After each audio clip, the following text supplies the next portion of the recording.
sanga ibisobanuro byimbitse mu kiganiro Giricumbi hamwe na Nzuri Business Group Limited kuri 93 n'igice kimwe Fine FM. Nzuri Business Group Limited ni inzobere zigucungira imitungo itimukanwa, zigahuza abayigura n'abayigurisha n'izindi serivisi nyinshi zijyanye nayo, nko gukora ibishushanyo by'amazu ndetse no kuyubaka. Giricumbi hamwe na Florent, Clement na Dixon live kuva kuwa mbere kugeza kuwa gatanu hagati ya 2 na 3 za mu gitondo kuri 93 n'igice kimwe Fine FM na YouTube channel Nzuri Market. Sanga di makuru kuri @nzuri_rawa. Ya mali ya leo. Leta mali ya leo. Mali ya leo kabisa na irahari nyamuneka. Ni nziza cyane rwose Nzuri Market. Wadukurikira rwose no kuri live rwose YouTube channel ya Nzuri Market. Nuko mbuga nkoranyambaga. Urabibona ko ari nziza cyane na etage kabisa. Okay. Gasabo Kibagabaga. Bubabwira iyo nzu ndaje. Niho iherereye, inzu nziza cyane ya etage igezweho igurishwa. Ariko ntabwo ari yuzuye neza rwose, ntabwo ruzura neza cyane. Ushobora kugenda ukikorera ibijyanye na finissage, hanyuma gahunda zikagenda neza cyane. Iherereye mu karere ka Gasabo, hari ya Kibagabaga hafi ya kaburimbo, ifite ibyumba 4. Ikagira ubwiherero butatu, ubwo ni toilette, ikagira salle amanje aho bafatira ifunguro, ikagira cuisine, ikagira na stock ndetse ikagira na annex ifite clôture nziza cyane rwose. Iyi nzu ntabwo ari ibyo gusa kuko iri kandi mu kibanza gifite ubuso bungana na square meter 600. 600 rwose. Urumva ko ari nk'ibibanza bibiri, ikaba rwose iri mu bibanza bibiri ariko ikaba irimo ari imwe. Urumva ko ifite ubuhumekero buhagije. Igiciro cyayo nyamuneka ntugire ngo na amafaranga menshi kuko nta muntu ujya ijambo ku mafaranga ye. Kirazira kuba wabura ijambo ku mafaranga yawe. Iriya nyubako ya etage ukagenda ukayirangiza neza cyane, kurumva ko ifite ubuhumekero. Ushobora no kuba bashyiramo izindi nyubako nubwo ifite annex, ushobora kongeramo izindi kubera yuko ikibanza ni nka ifitemo bibiri. Square meter 600 nyamuneka kuri miliyoni 80. Uyu mugabo yubaka hotel ariko.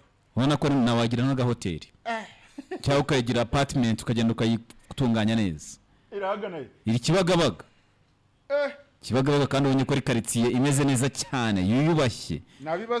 Nta bibazo ifite. Nahari nta bibazo bibayo. Dore urayibona neza description yayo. Ibyumba 4. Abari ku YouTube channel murayireba. Yari yakubise deal. Bwongero butatu, sitting room, dining room, kitchen na stock. Okay. Ntabwo ari yuzura neza, umuntu yagenda agakora finishing yayo. Hanyuma agatunganirwa kuri miliyoni 80 gusa. Kandi ziganirwaho ku nzu ya etage. Ni nini cyane, ndabona ifite n'utu annex inyuma. Ifite za annex inyuma, ifite n'ikibanza kinini. Okay. Nyamuneka rero ukeneye inzu witinda ngo utegereze ejo kuko ibyejo bibara bejo. Igihe cyawe cyanyacyo cyo gukora uyu munsi. Ubundi kirazira gukora ikintu wagakoze uyu munsi ukakirindiza kugikora ejo. Urayibona? Bega inzu. Urabona karaza escalier zizamuka zijyamo ndani hejuru. Bega inzu. Umuntu yari yubatse inzu. Iyi nzu wayinganya iki? Miliyoni 80. Ni miliyoni 80. Miliyoni 80 ziganirwaho.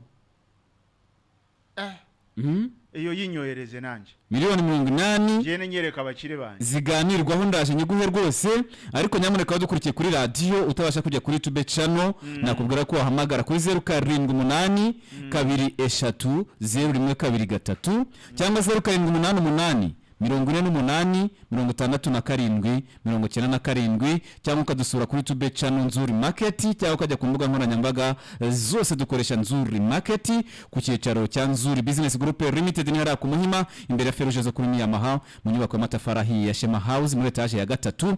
Ubagane bakwakira na yombi. Ladies and gentlemen, may I have your attention please? Waba ufite byinshi wibaza ku bijyanye n'imitungo itimukanwa? sanga ibisobanuro byimbitse mu kiganiro Giricumbi hamwe na Nzuri Business Group Limited kuri 93 n'igice kimwe Fine FM. Nzuri Business Group Limited ni inzobere zigucungira imitungo itimukanwa, zigahuza abayigura n'abayigurisha n'izindi serivisi nyinshi zijyanye nayo, nko gukora ibishushanyo by'amazu ndetse no kuyubaka. Giricumbi hamwe na Florent, Clement na Dixon live kuva kuwa mbere kugeza kuwa gatanu hagati ya 2 na 3 za mu gitondo kuri 93 n'igice kimwe Fine FM na YouTube channel Nzuri Market. Sanga di makuru kuri Y3 akadomo Nzuri akadomo Rawa. 93.1 Fine FM.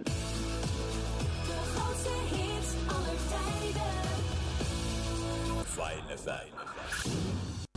burya uwisize wese siko asa neza, ikosa rito gusa ry'amahitamo ryaguteza ubusembwa. Nguhitiyemo rero Mowapu niza agaciro k'uruhu rwawe kuko ituma ruhehera hehe n'urukanyaraye rukubuza amahwemo. Mowapu ni produit ziva i Burayi, zirizewe cyane kuko zahawe ISO certificate ihamya ubuziranenge mpuzamahanga.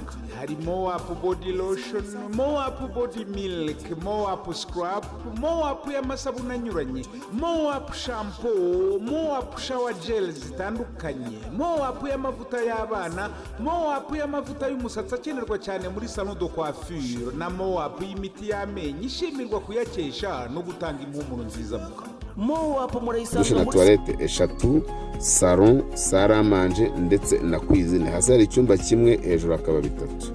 Murakoze cyane, ni karibu, turabakunda cyane.